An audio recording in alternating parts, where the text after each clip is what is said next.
Բարև ձեզ, Մեդիան հանուն կրթության հասարակական կազմակերպությունը սկսում է պոդկաստների շարք «Դպրոցի ճամփան»։ Ես Անուշ Մարտիրոսյանն եմ և իմ զրուցակիցներն են Մեդիան հանուն կրթության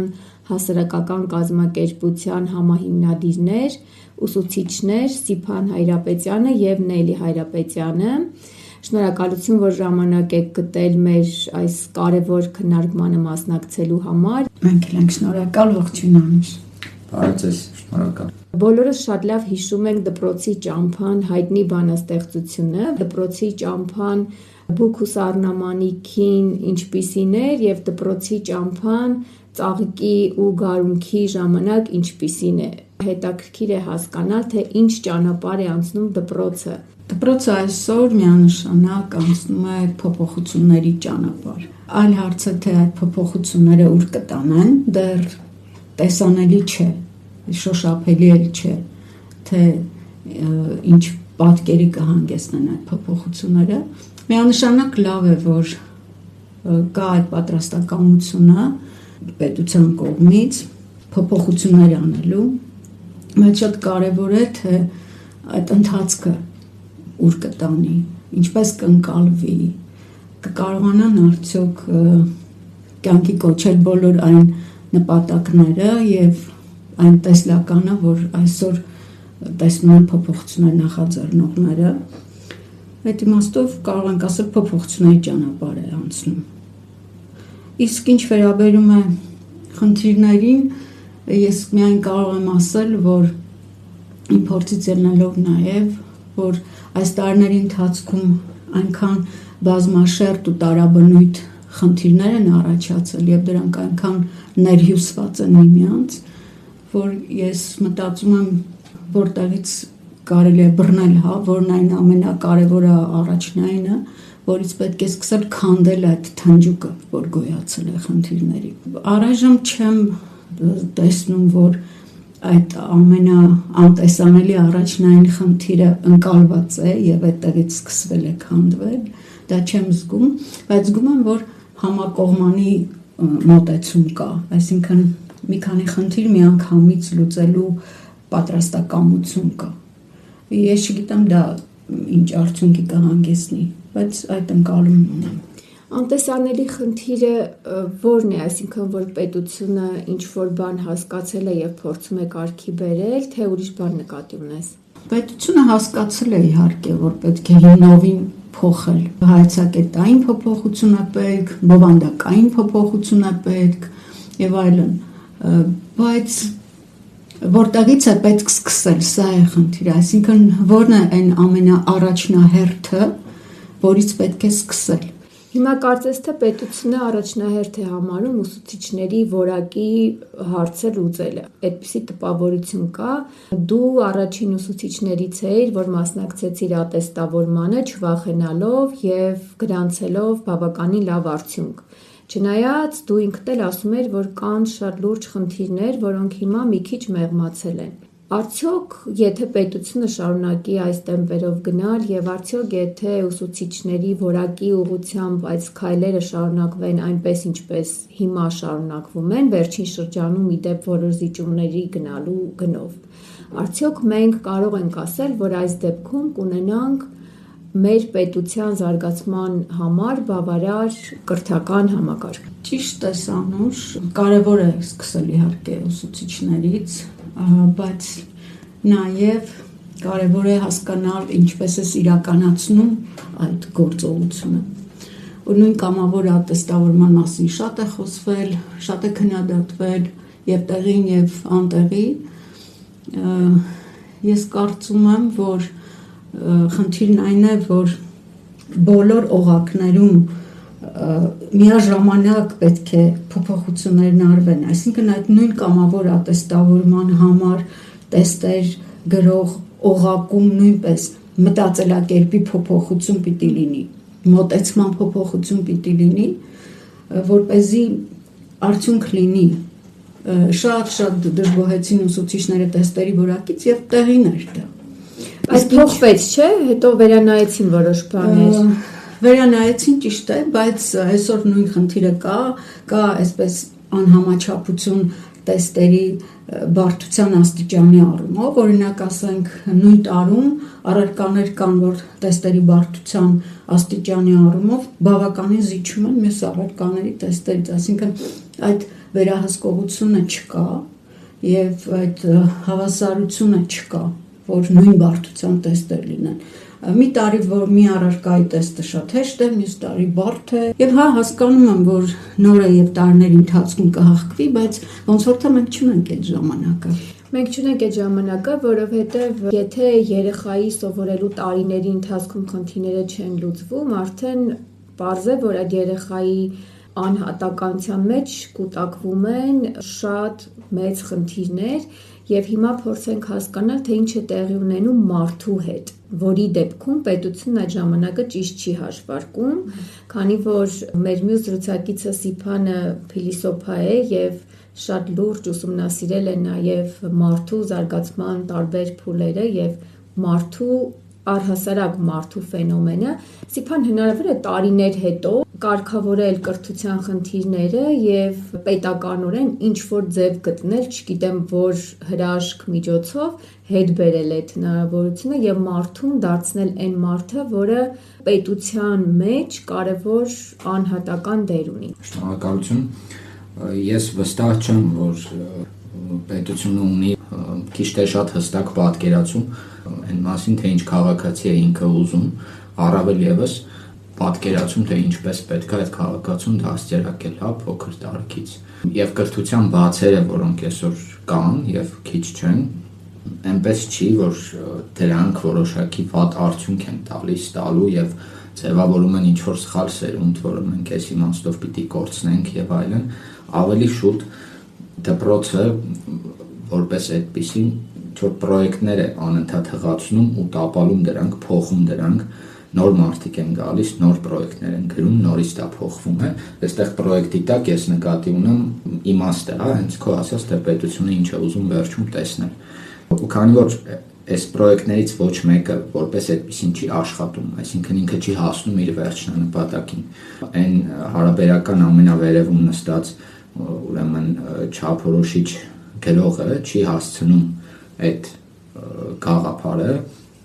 չի դրա իրագործումը, այո, չի հասնում ի վերջո աշակերտին։ Ստացվում է, որ այդքան էլ կարևոր չի այս փուլում, թե այնտեղ ինչա գրվում ու ընդհանրապես ինչա մշակվում։ Իսկ երեխան այդ ընթացքում մեծանում է, անցնում է բոլոր այն տարիքային փուլերով, որով ինքը պիտի անցնի։ Սնվում է այն ամեն ինչով, ինչ այսօր իրան առաջարկում է ժամանակակից աշխարհը ու ձևավորվում ըստ այդմ։ Դպրոցը երեխայի համար այսօր դառնում է որոշակի կողմնակի ու մի քիչ, գիտես, ժամանակավրեպ բան։ Մի հատ ինստիտուտ, որ պարտադիր պետք է գնա, պետք է ամենուր գնա, մեծ հաշվով այնտեղ իր սոցիալիզացիան հարցերն իհարկե լուծվում, ինչը էլի շատ կարևոր է, դպրոցը նաև այդ ֆունկցիան մեծ մասամբ ունի, ինչի մասին մենք միշտ մոռանում ենք ու թերանում ենք հենց այդ գործում, երեխայի սոցիալիզացիան գործում, այսինքն մարդու, մեկ այլ մարդու հետ հարաբերության, շփվելու ձևի, մշակույթի, ուրեմն զարգացման այդ հարցում երեխային օգնելու գործում։ Իսկ ինչ վերաբերում է կրթությանը, կրթության բովանդակությանը, սա գնալով ավելի ժամանակավրեպ է դառնում, կարծես, ժամանակակից ուրեմն մարդու համար։ Այս իմաստով ես չեմ կարծում, որ մեծ տարբերություն կլինի այս նոր չափորոշիչով գործող դպրոցը ավարտած երեխայի ու հին չափորոշիչով գործող դպրոցը ավարտած երեխայի միջև այդ նույն տարիքի շրջանավարտների եթե համեմատենք, որովհետև երկուսն էլ ըստ էության չեն գործել, այսինքն երկուսն էլ չեն մտել մարդու իրականություն, երկուսն էլ չեն ձևավորել այդ երեխային, մնացել են ավելի շուտ այսպես ֆորմալ թղթի վրա գրված բաներ, որոնք ամենաշատը թեստերի միջոցով իրենց ցույց են տվել, որպես քանակական գիտելիքի ինչ-որ բաղադրիչ։ Ես լրացնում Սիփանին, որ ստացվում է, որ դպրոցը ինչպես նախկինում, այնպես էլ հիմա մի տեսակ իրականությունից կտրված կառույց է, այսինքն երեխան իր կրթությունը իրականացնում է դպրոցից դուրս, նաև, չէ, եւ դպրոցը ուղղակի այո պարտադրում է որոշակի ուրեմն բովանդակություն, հետո պահանջում է այդ բովանդակությունը, դա նոր չափորոշիչներով փորձ է արվում ինտեգրել կյանքին, այսինքն այդ կարողունակությունները զարգացնել, ինչը շատ լավ է իհարկե, Բայց ես էլ եմ համաձայն, որ մինչև ուրեմն այդ չափորոշչային պահանջները դառնան շոշափելի իրականություն, այդ ժամանակը ուրեմն չի բավականացնում, փոփոխություններ են լինում նորից, եւ եթե կարելի է մի պատկերացմամբ կիսվում, անկեղծ երկու չափորոշիչներն էլ առաջին անգամ կարդալիս, թե հինը թե նորը, իմ առաջ այս պատկերն է եկել, որ հավաքվել են մարդիկ, տարբեր մասնագիտության, տարբեր փորձի տեր մարդիկ, սկսել են ասել տարբեր լավ բաներ։ Ու այդ բոլորը խցկել են նույն երկարաշունչ ինչ կուզեինք մենք, որ սովորեր երեխան, ինչպիսին մենք կուզեինք, որ լիներ երեխան, այս հարցը իրանց տվել են, իրանք էլ սկսել են թվարկել, ու ով ինչ թվարկել է, այնտեղ գրել են։ Ոչ մեկին չնեղացնելու սկզբունքով։ Ու ընդ որում նախորդում էլ հիմա էլ, մի քիչ տարբեր են դրանք, հավանաբար որտեղ մարդիկ են մի քիչ փոխվել երևի այդ ընթացքում, բայց տերմիններն են փոխվել։ Թե ոնց պիտի դա գնա, քանի ինստանցիայով դա պիտի գնա ու հասնի երեխային ու մի հատ էլ դառնա երեխային ձևավորող այդ իրականություն, վերցնենք հենց մի կարողություն կամ հմտություն, ի վերջո չէ որ դրա նպատակը այդ երեխային հասնելն է։ Այդ երեխան ձեռք բերի այդ կարողությունը։ Որոշակի այնտեղ ինչ որ էլի էս նոր շրջանում ակտիվացել են վերապատրաստումները ուրեմն ուսուցիչների, հասկացել ենք, որ մենակ գրելով չի այդ չափորոշիչները, նաև պետքա մարդկանց պատրաստել, որ դրանք հասկանան, թե ինչ մենք նկատի ունենք, դրա տակ ինչ որ մենք գրել ենք։ Բայց ուսուցիչների մեջ շատ մեծ հակակրանք կա, ես ինքս մեդիագրագիտության դասընթացներ էի անում եւ ուսուցիչների դեմքի արտահայտությունից առաջին հայացքից հասկացա, որ իրենց այնքան են տարել վերապատրաստումների ստիպել, որ մասնակցեն, որ իրենք այդ բառից չեմ խոշի ասել, պարզապես զզվում էին հաջորդ հերթական դասընթացից կամ հանդիպումից, բայց իրենք երբ որ տեսնում են, որ այդ դասընթացը այսպես չի, որ դու նախարարությունից եկած մարդ ես ու պիտի իրենց ասես, այսա պիտի իմանաք անպայման այսա, երբ որ դու իրենց փորձում ես իրենց մեջից այդ պատասխանները դուրս բերել, իրենց համար դա դառնում է հետաքրքիր։ Այսինքն ես այսպես եմ հասկանում, որ ամեն ինչ պետական կառավարման հետ է կապված, որակի հետ է կապված, այնինչ մենք տեսանք 2024 թվականի առաջին աշխատանքային օրը, երբ վարչապետը այցելում էր մարզեր եւ Լոռու մարզում արձանագրեց դպրոցաշինության խնդիրները, ի ձեռքով փորձելով ստուգել կախիչները նորմալ էին, դրանշեմերի կողքերը նորմալ էին, թե չէ, եւ ընդհանրապես այդ ամբողջ գործընթացի ժամանակ ներկա էին նաեւ երեխաներ, որոնք բացի այն, որ բոլորը կարծես նույն ձևով, նույն դիրքով, կարծես պայմանավորված լինեին, բոլորը Հայաստանի հիմնն էին երգում, որքան է ցավալի է ասել անհավես, զգացում էր, որ արձակուրդային օրերից երեխաներին տոնածառի մոտից ուղակի բերել կանգնեցրել էին այդտեղ, դա անկեղծ ասած դա ինձ հիշեցրեց սովետական տարիները, այդ տխուր գորշ վիճակը, ինձ համար շատ մեծ զարմանք էր, երբ գործադիր իշխանության ղեկավարը երեխաների ներկայությամբ խոսում էր այնպիսի բաների մասին, որոնք ուղղակի պիտի իր ղեկավարության ներքո աշխատող տարբեր մարմինների աշխատասենյակներում պիտի մշակվեին այդ կարգերը եւ եթե շինարարը ստանում է դպրոց կառուցելու պատվեր, ինքը արդեն պիտի իմանա, բասկետբոլի հարմարանքները ինչ չափորոշիչներով էր անում եւ այնտեղ դարպասի ցանցը տուկի թելից չեն անում, այլ ինչ նյութից են պատրաստում։ Արդյոք երեխաների մոտ այդ տեքստերը հրապարակելը, երեխաների ներկայության, պետության չկայացվածության ու խնդիրների մասին անընդհատ խոսելը իր մեջ վտանգ չի պարունակում, հենց դպրոցի ուսուցչի, պետության ներկայացուցիչների հեղինակության հետ կապված, արդյոք դա չի խզում ընդհանրապես երեխաների վստահությունը դպրոցի եւ պետության նկատմամբ։ Ես փորձեմ պատասխանել հարցին, նախ անդրադառնում քո դիտարկմանը, որ ուսուցիչները հաճիկով չեն գնում վերապատրաստման դասընթացներին կամ նախատրամադրվածություն կա համենայն դեպս, որովհետև այո արդյունավետությունը միշտ չէ որ կա այդ դասընթացների եւ շատ քիչ դասընթացավարներ կան որ կա իսկապես կարող են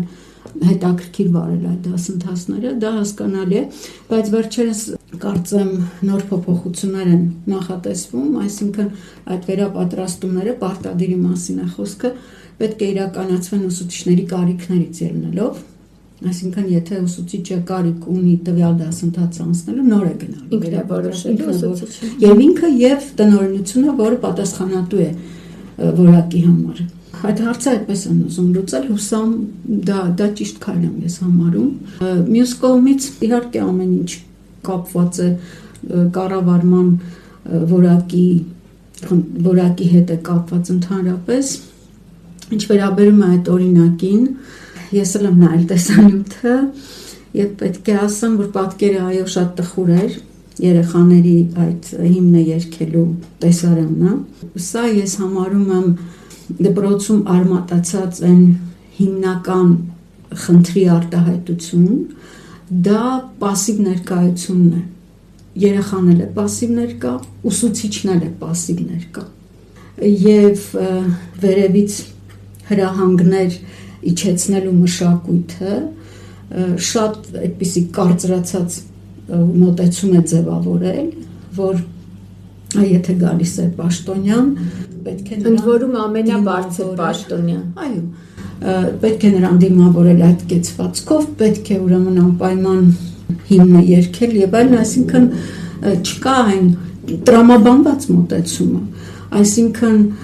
արձակուրդ է, ուրեմն արձակուրդ է, ասենք ինչը չի կարելի խախտել այդ ավանդույթը, որ պետք է անպայման հիմնը երգել։ Ես համարում եմ դպրոցի կառավարման խնդիր, որտեղ նույնպես բոլորը սովորեն կատարելու միայն տնօրենի հրահանգը։ Տնօրենը միշտ պետք է ուրեմն ներկայանա այդ ձևով, ես միշտ կողմ եմ նրան, որ պահանջը ներքևից պիտի ձևավորվի։ Այսինքն, եթե գալիս է պաշտոնյան, գալիս է ստուգելու, չգիտեմ, իր պատվերի արդյունքը, օրինակ, պետք է նրանից պահանջեն մարդիկ, ոչ թե ինքը պահանջի։ Այսինքն տնօրենը պիտի պահանջատեր լինի իրենից բարձր, ուրեմն պաշտոնային։ Ուսուցիչը պահանջատեր պիտի լինի տնօրենից։ Այստեղ պահանջը պիտի ներքևից ձևավորվի,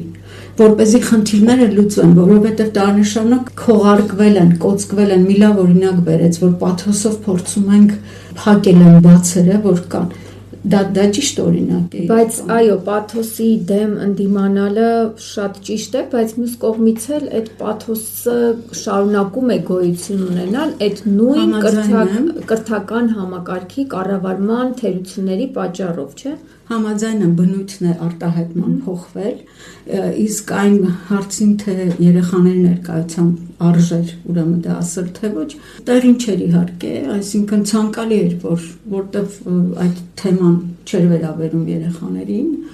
դա նույնիսկ մանկավարժներին չէր վերաբերում։ Այդ շինարարական կազմակերպության խնդիրներն էին եւ այո, պետք է դրա մասին խոսվեին ֆակտորների հետևում եւ այդ վերահսկողությունը պետք է այլ մեխանիզմներով իրականացվի։ Դառնա ավանդույթ, որ անպայման երկրի առաջին դեմքը պիտի ուրեմն գնա իր պատվերի հետևից անձամբ ստուգելու։ Դա վատ ավանդույթ է։ Սիփան, եթե երեխան լսում է, որ երկրի առաջին դեմքը եկել է դպրոց, անձամբ ստուգում է ամեն ինչ եւ ասում է ես 5 ամիս շարունակ ասում եմ, որ այս թափանցիկ ապակիներով զուգարաններ պիտի չլինեն, բասկետբոլի համար անհրաժեշտ են այսպիսի չափանիշներին համապատասխանող ինչ-որ ատրիբուտներ։ Երբ որ երեխան լսում է, որ առաջին դեմքը պետության գլխավոր մենեջերն է, այսպես ասում ես անընդհատ եկա, այդ երեխաների մեջից քանիսը կփորձի հետո դառնալ առաջին դեմքից տարբերվող մարդ պետության համար։ Ես հասկանում եմ ինչ ուզում ասել, բայց որպես կանոն երեխեքի մոտ նման միջոցառումը հիմնականում ձանձրույթ է առաջացնում։ Ես համաձայն եմ։ Ամենայն հավանականությամբ նրանք այնքան էլ սովոր են, որ առանձնապես տարբերություն չեն տեսնում։ Ես նկատի ունեմ գոնե ասենց միջին դպրոցի, ասենք մինչև 6-7-րդ դասարանի երեխեքը։ Գուցե մեր պաշտոնյաներն իմանային զերծ մնային վիճակներից։ Դե հավանաբար իրենց կաբինետներում էլ նման կարգի միջոցառումներ հաճախ տեղի ունենում, Տես խնդիրը որն է, այդ նույն երեխեքը շատ հաճախ ուրեմն իրենց դասվարն հավաքում նման մի հատ գույքային հարցով, օրինակ ինչ որ մեկը վնասել է մի աթոռ կամ նոր վարակույրներ են կախել այս անգամ կամ չգիտեմ, ստացել են նոր ինչ որ մի գույք դպրոցի համար, իրենք սովոր են, որ դասվարը իրենց հավաքում է ու մի 2 ժամ, ասենք, խոսում, թե ինչքան խնամքով պետք է վերաբերվեն դրան, որ սա իրենց համար ես ինչն եմ նվիրաբերել կամ տնօրինել ու գնել եւ այլն ու ընդհանրապես երեխեքը սովոր են տեսնել, որ այդ դպրոցում վերադասի ու իրենց միջև այդ կոմունիկացիայի հիմնական նյութը գույքն է։ Օրինակ տնօրեն երեխեք, ամեն ինչ հաջող այդ հարցով է շփվում, հա։ Ու կրթությունը որպես այդպեսին, երբ որ իրանք ինչ-որ բան սովոր է տեղի ունենում, մենակ կոնկրետ դասի, կոնկրետ ինչ-որ թեմայի շրջանակում, թե ինչպես է տեղի ունենում եւ այլն, դա էլ երկար թեմա է։ Բայց ուզում եմ ասել, որ իրենց համար սա նման մի բան էր, հա, ասենք ոնց որ մինչև վարչապետը մի անգամ էլ այնտեղ երևի գյուղ էր, չէ, ինչ որ գյուղապետ եկած կլինի կամ մարզպետ եկած կլինի, իրանք հաճախ նման բան տեսած կլինեն։ Խնդիրը այստեղ որն է, որ ճիշտ նշեցիք, ոչ միայն աշակերտները, նաև ուսուցիչները այնտեղ ըստ էության անելու բան չունեին, որտեղ ինչ է դա նշանակում, ես պատվիրել եմ ինչ որ կառուցել, դպրոցի շենք կառուցել, եկել եմ այդ շենքը ստանալու, հավաքել եմ ուսուցիչներին ու աշակերտներին ու պրոցեսն եմ անցկացնում, բողոքում եմ ինչներ վատ ստացվել։ Այսա ցույց է տալիս, թե ինչքան ուրեմն համակարգի ինքնահայեցողության պակաս կա, այսինքն ինչքան չեն հասկանում մեր ղեկավարները, թե ում հետ եւ ինչի մասին պետք է խոսեն։ Ամենակարևոր շեշտադրումը թե դա է։ Այսինքն եթե հասկանային, բարձր է, չէ՞, որ նաև այդ խնդիրները չէր լինի։ Բայց այդ ֆիլտրը որտեղ պիտի ծնվի, ով պիտի այդ ֆիլտրը ի վերջո դնի այն հարաբերությունների մեջ։ Ներքևից բան։ Ուսուցիչներից։ Ֆիլտրը պիտի ծնվի այնտեղ, երբ որ մարդիկ նայում են ու հասկանում են, որ կան խնդիրներ, որոնք չեն լուծվում։ Այսինքն դու տեսար մի անգամ այս նույն այդ հարցում, օրինակ դպրոցի շենքի կառուցման դու տեսնում ես, որ քո պատվերը մինչև վերջ չի հասնում ինչ-որ պատշաճ ձևով։ Մի անգամ տեսար, 2 անգամ տեսար, 3-րդ անգամ տեսար, ի վերջո դու պետք է 5 ամիս տեսնելուց հետո մենք տեսանք այս հետաքրքիր տեսանյութերի շարքը։ Հետո ի վերջո դու պետք է փնտրես խնդիրը այդ օղակների փոխհարաբերության մեջ։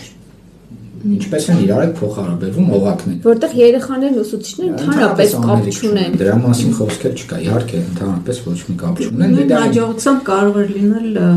մեկ ուրիշ կառույց, ոչ թե դպրոցի շենք, ասենք։ Հա, ու այդպես էլ կա, իհարկե։ Ես նման օրինակ բերեցի, իհարկե, մի քիչ, չգիտեմ, կուրիոզ է դպրոցը հիվանդանոցի հետ չի կարելի համեմատել երևի, բայց ամեն դեպքում, հա, հիվանդանոցը, ասենք, պետական հիվանդանոցը, որպես պետական կառույց։ Ենթադրենք էլի վարչապետը հանձնարարական է տվել թարմացնել ինչ-որ սենյակներ,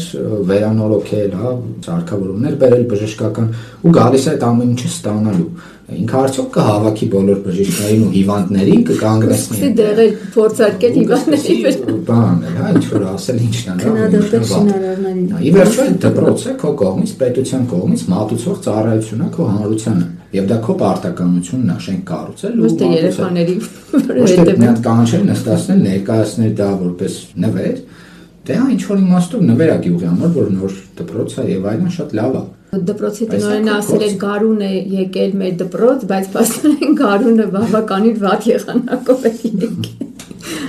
Անհաջող։ Հա, տնօրեններն էլ այդ նույն մշակույթի մեջ սովոր են, չէ, նույն կերպ շնորհակալ լինել, ինչպես իրենց են շնորհակալ լինում։ Այո, բայց չմոռանանք, որ 2018 թվականից հետո մենք բոլորս անհամբեր սպասում ենք, թե վերջո երբ է լուծվելու տնօրենների խնդիրը, այն տնօրենների, ընդհանրապես բոլոր դպրոցների տնօրենների, ես տարիներին շատ ակտիվ լրագրության մեջ եմ եւ իմ աչքով եմ տեսել, թե դպրոցներում ուսուցիչները եւ հատկապես տնօրենները ինչ ջանասիրությամբ էին ձգտում, որ այդ պահի իշխանությունը վերարտադրվեր եւ ըստ էության պահեր են կրթական խնդիրների շարքը ու ավելացներ այդ շարքը, որի արդյունքում մենք այսօր ունենք այս բարդ թնջուկը, ինչպես ասաց Նելին։ Եթե ավելացնելու բան չունեք, դե քանի որ շարք է նախատեսված, համարենք, որ մենք առաջին այս զրույցով փորձեցինք թնջուկը ներկայացնել, հետագայում արդեն առիթներ կստեղծվեն ավելի հստակ թեմաների շուրջ վերլուծություններ անելու եւ այսքանը շնորհակալ։ Ստեփան, ամփոփման համար կարճ հնարավորություն ունես։ Դե խնդիրները, որոնց մասին այսօր խոսեցինք ու դեռ էլի շատ կխոսենք, ցույց են տալիս, որ ի վերջո, եթե ինչ-որ բան պետք է սկսել ռեֆորմ, սկսել կառուցել ինչ-որ բան, սկսել փոխել ինչ-որ բան, պետք է սկսել մի քիչ դրա գաղափարից, իմաստից։ Հարց տալ, ի վերջո ինչ ենք մենք ուզում, ինչպես ենք մենք պատկերացնում կրթությունը, ինչի համար է կրթությունը ընդհանրապես։ Ու այստեղից սկսել ինչ-որ բան անել, ոչ թե ուրեմն ֆորմալ բաներից, որոնք գործել են, մեծ թվում է վատ են գործել ու դրա համար հիմա վատ արդյունք ունենք ու դրանց բովանդակությունը փոխում ենք։ Ես կարծում եմ մեր հաջորդ զրույցի թեման լինի հենց դա, ինչի համար է կրթությունը, մենք ինչպես ենք դա պատկերացնում։ Թե ինչի համար է կրթությունը, մենք կփորձենք հասկանալ մեր հաջորդ հանդիպման ժամանակ։ Մեդիան հանուն կրթության հասարակական կազմակերպությունը շարունակելու է ներկայացնել այս ոդկասթների շարքը։ Հետևեք մեզ։ Այս զրույցին հիշեցնեմ, որ մասնակցեցին Մեդիան հանուն կրթության հասարակական կազմակերպության համահիմնադիրներ, ուսուցիչներ Նելի Հայրապետյանը եւ Սիփան Հայրապետյանը, իսկ ես Անուշ Մարտիրոսյանն եմ, կհանդիպենք։